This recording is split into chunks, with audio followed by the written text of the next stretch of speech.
வணக்கம் நண்பர்களே.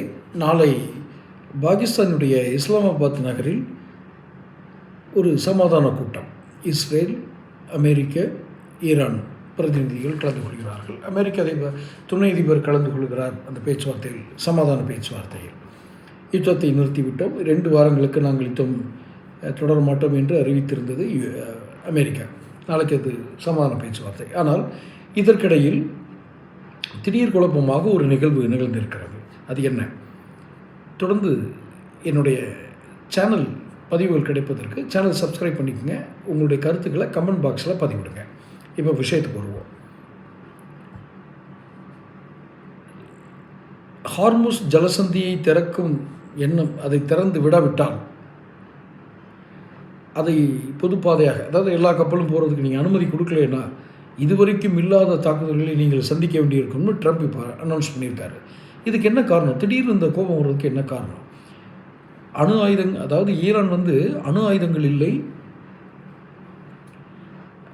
ஹார்முஸ் ஜலசந்தியை திறக்கிறோம், எந்த கப்பலையும் நாங்கள் தாக்க மாட்டோம், அப்படியெல்லாம் வாக்குறுதி கொடுத்து தான் நீங்கள் சமாதான பேச்சுவார்த்தைக்கு வரணும், அப்படி வந்தால் தான் நான் தாக்குதல் நிறுத்துவேன்னு சொல்லியிருந்தார். இப்போ யார் முதல்ல மீறினதுன்னு தெரியல. என்ன, ஈரான் என்ன சொல்கிறதுன்னா, நீங்கள் லெபனான் மேலே தாக்குதல் நடத்துகிறதையும் நாங்கள் கண்டிப்போம் அப்படின்னு. காரணம், ஹமாஸ் குரூப் ஹமாஸ்னு ஒரு ஆயுத குழு லெபனானில் செயல்படுது, அது எங்களுக்கு அச்சுறுத்தலாக இருக்குன்னு சொல்லி இஸ்ரேல் இப்போ தாக்குதல் நடத்துகிறாங்க.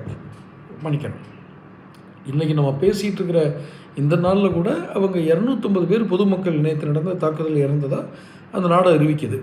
அப்போ நீங்கள் லெபனான் மேலே தாக்குதல் நிறுத்துங்க அப்படின்னு சொல்லிட்டு திரும்பவும் ஹார்முஸ் ஜலசந்தியை மூடிடுறோம், ஹார்முஸை அப்படின்னு சொல்லி சொல்கிறாங்க.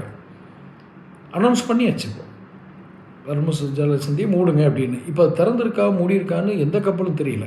இதுக்கிடையில் நம்ம சேனல்லேயே ஒரு பதிவு போட்டிருந்தோம், மாற்றுப்பாதைகள் எல்லாம் செல்ல ஆரம்பிங்க அப்படின்னு. அது எவ்வளோ தூரம், என்ன பொருள் செலவு ஆகும், மாற்றுப்பாதையில் போனால் என்னென்ன தாக்கங்கள்ங்கிறத இனிமேல் தான் ஆராய்வாங்க.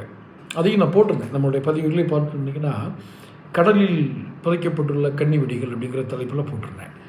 ஸோ இப்போ மீண்டும் அந்த போர் முடிஞ்சிருச்சு அப்படின்னு சொல்லி இன்றைக்கி கச்சா எண்ணெய் விலையெல்லாம் குறைஞ்சது. மீண்டும் ஈரான் நடம்பிடிக்குதா, இல்லை அமெரிக்கா போர் அந்த விகிதாச்சாரத்தில் இருக்காங்களான்னு நமக்கு தெரியல. இன்னொன்று, இந்த மத்தியஸ்தம் பண்ணுற நாடை பாருங்கள், வேறு நாடே கிடைக்கல இவங்களுக்கு. பாகிஸ்தான் போய் மத்தியஸ்தம் பண்ணுமா? எந்த தகுதியாவது இருக்கா அந்த நாட்டுக்கு?